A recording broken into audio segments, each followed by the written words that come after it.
ಎಲ್ಲರಿಗೂ ನಮಸ್ಕಾರ. ಶುಭಮಸ್ತು ಲೋಕಕ್ಕೆ ಸ್ವಾಗತ. ನವರಾತ್ರಿ 2ನೇ ದಿನ ಬ್ರಹ್ಮಚಾರಿಣಿ ಅವತಾರದ ದಿನ. ಬ್ರಹ್ಮಚಾರಿಣಿ ಯಾರು, ನವರಾತ್ರಿ ದಿನ ಆಕೆಯನ್ನು ಏಕೆ ಪೂಜೆ ಮಾಡ್ತಾರೆ ಎಂಬುದನ್ನು ಇವತ್ತು ತಿಳಿದುಕೊಳ್ಳೋಣ ಮತ್ತು ಆಕೆಯ ಕಥೆಯನ್ನು ತಿಳಿದುಕೊಳ್ಳೋಣ.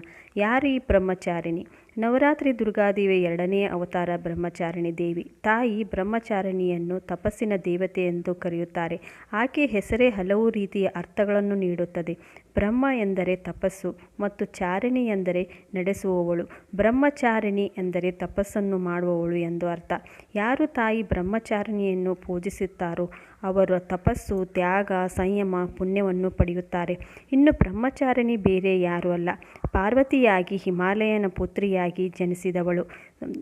ಪಾರ್ವತಿ ದೇವಿಯು ಶಿವನನ್ನು ಪತಿಯನ್ನಾಗಿ ಪಡೆಯಲು ನಾರದರ ಉಪದೇಶದಂತೆ ಕಠಿಣ ತಪಸ್ಸನ್ನು ಮಾಡುತ್ತಾಳೆ. ಆಗ ಅವಳಿಗೆ ಬ್ರಹ್ಮಚಾರಿಣಿ ಎಂಬ ಹೆಸರು ಬರುತ್ತದೆ.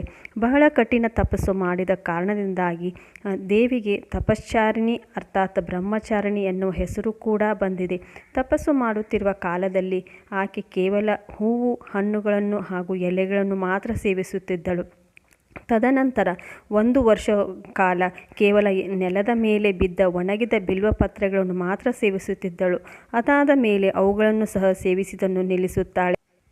ಹೀಗೆ ಸಾವಿರಾರು ವರ್ಷ ಆಹಾರವನ್ನು ಸೇವಿಸದೆ ತಪಸ್ಸು ಮಾಡಿದ ದೇವಿಯು ಎಲೆಗಳನ್ನು ಸಹ ಸೇವಿಸುವುದನ್ನು ನಿಲ್ಲಿಸುತ್ತಾಳೆ. ಎಲೆಗಳನ್ನು ಸೇವಿಸುವುದನ್ನು ನಿಲ್ಲಿಸಿದ್ದರಿಂದ ಆ ತಾಯಿಗೆ ಅಪರ್ಣಾ ಎಂಬ ಹೆಸರಿನಿಂದಲೂ ಕರೆಯುತ್ತಾರೆ. ಈ ತಾಯಿಯ ತಪಸ್ಸಿಗೆ ದೇವಾನುದೇವತೆಗಳು ಮೆಚ್ಚಿ, ಆ ಸಾಕ್ಷಾತ್ ಶಿವನೇ ನಿನ್ನ ಪತಿಯಾಗುತ್ತಾನೆ, ನಿನ್ನ ತಪಸ್ಸನ್ನು ನಿಲ್ಲಿಸು, ಮನೆಗೆ ಹೋಗುವಂತೆ ಹೇಳುತ್ತಾರೆ. ಇಂತಹ ಕಠಿಣ ತಪಸ್ಸು ಮಾಡಿ ತುಂಬ ಸೊರಗಿರುತ್ತಾಳೆ ಬ್ರಹ್ಮಚಾರಿಣಿ.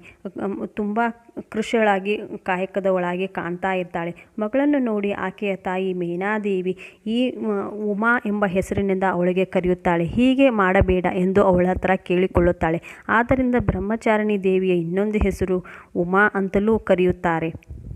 ಬ್ರಹ್ಮಚಾರಿಣಿ ತಾಯಿಯು ಹಂಸವಾಹಿನಿಯಾಗಿ ಬಿಳಿಯ ಬಣ್ಣವನ್ನು ಶೋಭಿಸುತ್ತಾ ಬಿಳಿಯ ಬಣ್ಣದ ಹೂವಿನ ಮಾಲೆಗಳಿಂದ ಅಲಂಕೃತಳಾಗಿರುತ್ತಾಳೆ.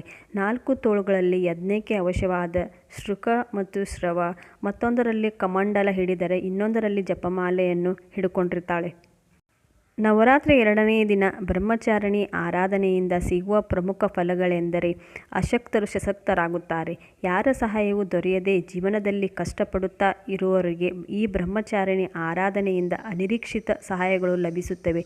ಇನ್ನು ಬೆಳಿಗ್ಗೆ ಪೂಜೆಯ ನಂತರ ಸಂಧ್ಯಾ ಸಮಯದಲ್ಲಿ ಮುತ್ತೈದೆಯರಿಗೆ ಅರಿಶಿನ ಕುಂಕುಮ ಅಥವಾ ಬಾಗಿನವನ್ನು ಕೊಡುವುದರಿಂದ ಪೂರ್ಣ ಫಲಗಳನ್ನು ಪಡೆಯುತ್ತಾರೆ. ನವರಾತ್ರಿಯ 2ನೇ ದಿನದ ಬ್ರಹ್ಮಚಾರಿಣಿಯ ಕಥೆ ನಿಮಗೆ ಇಷ್ಟ ಆಗಿದ್ದರೆ ದಯವಿಟ್ಟು ಈ ವಿಡಿಯೋನ ಲೈಕ್ ಮಾಡಿ, ಶೇರ್ ಮಾಡಿ ಮತ್ತು ಈ ಚಾನೆಲ್ಗೆ ಸಪೋರ್ಟ್ ಮಾಡಿ. ಎಲ್ಲರಿಗೂ ನವರಾತ್ರಿ ಹಬ್ಬದ ಶುಭಾಶಯಗಳು.